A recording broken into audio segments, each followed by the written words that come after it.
Helicopter 13.1 Effective Aeronautical Decision-Making. You know, the helicopter accident rate has been a bit higher than that of regular planes. It's likely because helicopters can do some pretty unique stuff and pilots sometimes push things beyond their limits. For the past 2 decades, there hasn't been a significant drop in helicopter accidents, and that's got the attention of the Federal Aviation Administration or FAA and folks in the helicopter community. They're teaming up to make helicopter operations safer. According to the National Transportation Safety Board or NTSB, about 80% of aviation accidents happen because of pilot error, the human factor. Now, this isn't about blaming pilots, it's more about figuring out how to help them make better decisions. That's where the concept of Single Pilot Resource Management or SRM comes in. Single Pilot Resource Management is all about managing everything available to a pilot during a flight to make sure it's a successful one. It's like a pilot's toolkit for decision-making.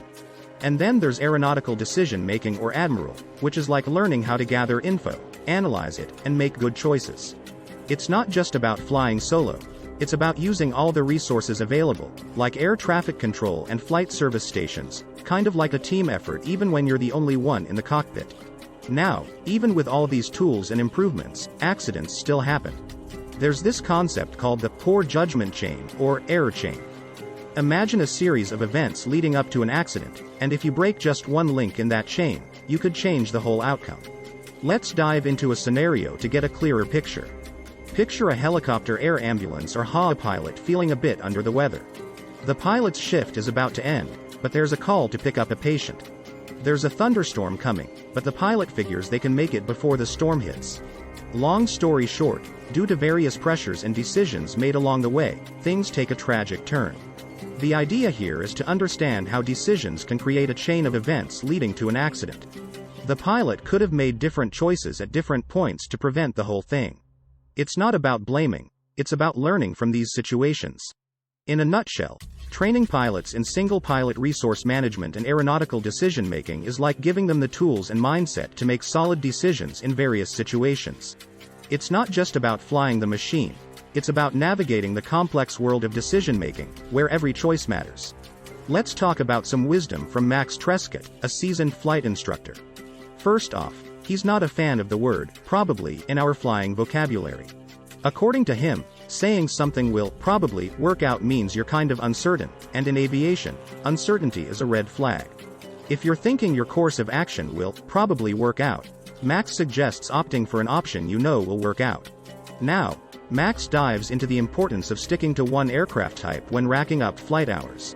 Stats show that accidents are more linked to how many hours you've spent in a specific aircraft model rather than your total flight hours. So, the tip is, focus on piling up those hours in one model, especially when you're learning or transitioning. Wait until you hit a solid 100 hours in one model before jumping into a dual rating with another. If you're a bit of a weekend warrior in the sky, maximize safety by sticking to just one aircraft model. And here's a cool one. Max talks about building experience from the armchair.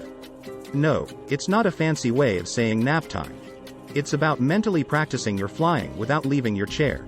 Close your eyes and go through radio calls, departures, approaches, and visualize the bits and pieces of your aircraft.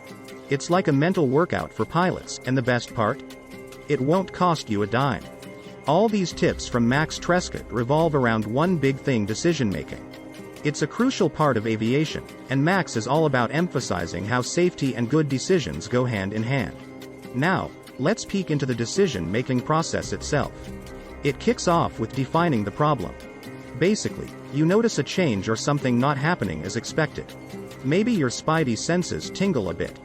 This problem recognition comes from your senses, experience, and some good old insight. But here's the tricky part: you got to define the problem correctly. Messing this up can throw a wrench into the whole decision-making machine. Picture a pilot doing a hover check after picking up firefighters at the bottom of a canyon. The pilot realizes she's just 20 pounds under maximum gross weight. Here's the kicker: the firefighters stowed some of their hefty gear in the baggage compartment, shifting the center of gravity a bit. The pilot, who never had weight and balance issues before, didn't bother calculating the center of gravity and power required. Long story short, she assumed there was enough power for takeoff based on a morning estimation. The temperature and altitude threw a curveball, and the helicopter struggled to climb. The pilot found herself in a tight spot. Now, reflecting on this, you might wonder what planning could have saved the day or what kind of training would have prepared the pilot better. It's all about recognizing a change and responding in time. Decision-making is a puzzle, and each piece matters. Now that the pilot has identified the problem, it's decision time. This step involves evaluating whether there's a need to react and, if so, figuring out the best actions to take. Each possible action should be considered, weighing the risks and thinking about the expected outcomes. It's like a mental chess game, predicting the moves before making the best one. In our pilot scenario, faced with a struggling climb and a canyon wall closing in, the initial thought was to pull up on the collective and pull back on the cyclic. But, after a quick mental simulation of the potential consequences, like losing rotor RPM and not being able to clear the canyon wall, the pilot made a crucial decision. The only viable course of action was to attempt to turn back to the landing zone on the canyon floor. It's a split-second choice that can make all the difference. Even after a decision is made and put into action, the job isn't done. The decision-making process continues. The pilot needs to think ahead, considering how the decision might affect the rest of the flight. In this case, as our pilot executed the turn, things got tricky. Airspeed dropped, and controlling the helicopter became a challenge. As the pilot approached the landing zone, realizing a potential vortex ring state situation due to a high rate of descent, another decision loomed. Hovering might not be an option. It's a cascade of choices, each one influencing the next. And here's the takeaway. Pilots sometimes find themselves in trouble not because of lacking flying skills or system knowledge, but because of decision-making hiccups. Every decision, no matter how small, sets the stage for the next move. A seemingly simple call early in a flight can come back to bite later on. That's why nailing the decision-making game early provides more room for maneuvering in tricky situations. Now, there are models to help pilots navigate this decision-making maze. Models like 5P, OODA Loop, and Decide means, detect, estimate, choose, identify, do, and evaluate, offer structured frameworks to organize the decision process. Each model guides the pilot through defining the problem, choosing a course of action, implementing the decision and evaluating the outcome.